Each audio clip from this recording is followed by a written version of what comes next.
Hello student. तो बच्चों question number 29 हम डिस्कस करें। ज्योमेट्री का प्रॉब्लम है। क्या बोला गया कि एक एन पॉलीगन साइड्स का पॉलीगन है, ठीक है। तो ऑब्वियस सी बात है उसके अंदर जो एंगल्स होंगे वो एन होंगे, ठीक है ना।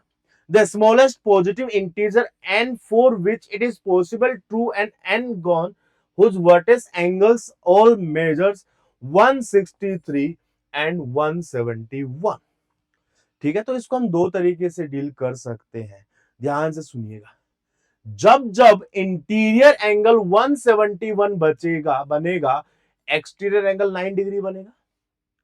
और जब जब इंटीरियर एंगल 163 डिग्री बनेगा, एक्सटीरियर एंगल जो है वो 17 डिग्री बनेगा। क्या यस और नॉट? लेट मान लेते हैं, अगर टोटल एन इंटीरियर एंगल है तो एन एक्सटीरियर एंगल भी होंगे।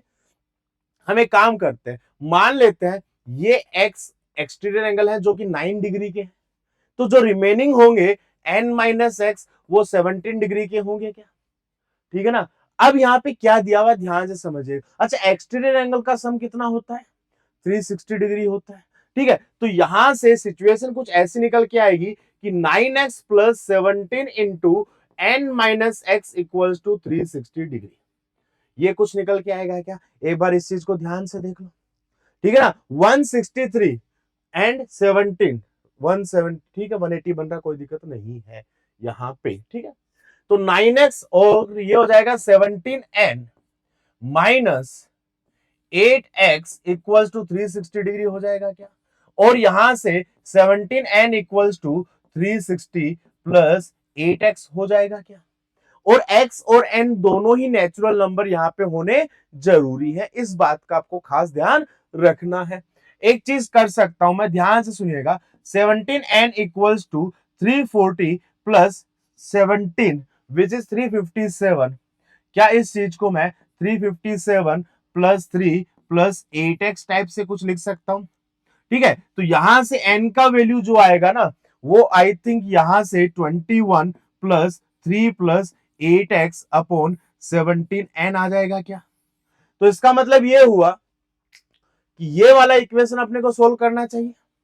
कौन सा?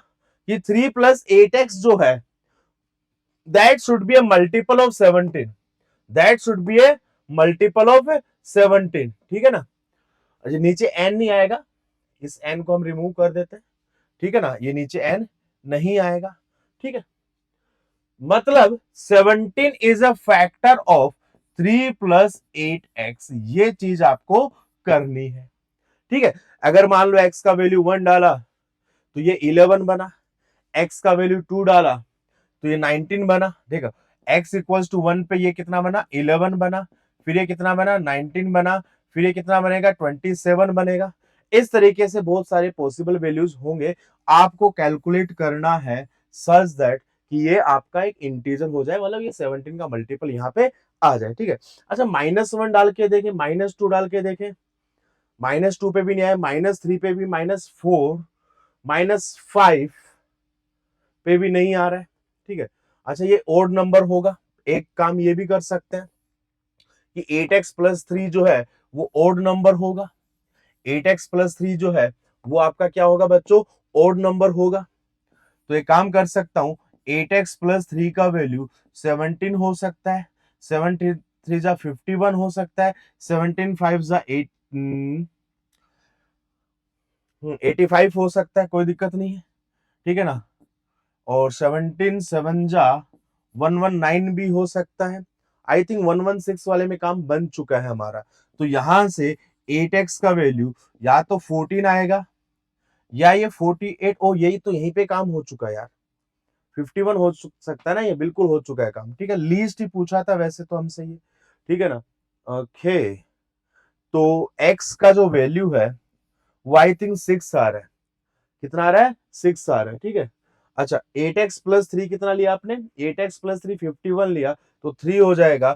तो n का value 21 plus 3 which is equals to 24 आ जाएगा। क्या क्या आ जाएगा? 24 आ जाएगा। और x का जो वैल्यू वो 3 आ जाएगा। क्या और यहाँ पे अगर आप देखोगे ना सिंप्लीफाई करके, तो 3 9 जा 27 प्लस 17 इंटू 24 माइनस,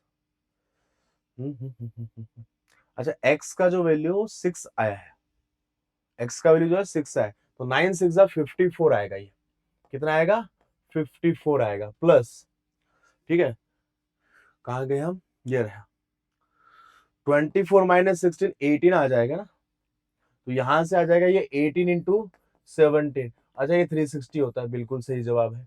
तो n का जो वैल्यू है that will be 24 is the right answer. तो एक इंटरेस्टिंग प्रॉब्लम था, कई बच्चे हो सकता है इंटीरियर एंगल्स एंड प्रॉपर्टी से भी इसको करना चाहे, आउटकम तो यही निकल के आएगा। दो चीजों का ध्यान रखना है कि हो सकता है कि आप एक किसी ऐसे सॉल्यूशन पे आ जाओ कि x का जो वैल्यू है ना वो n से कम भी होना चाहिए, इस बात को भी आपको मेक श्योर करना होगा।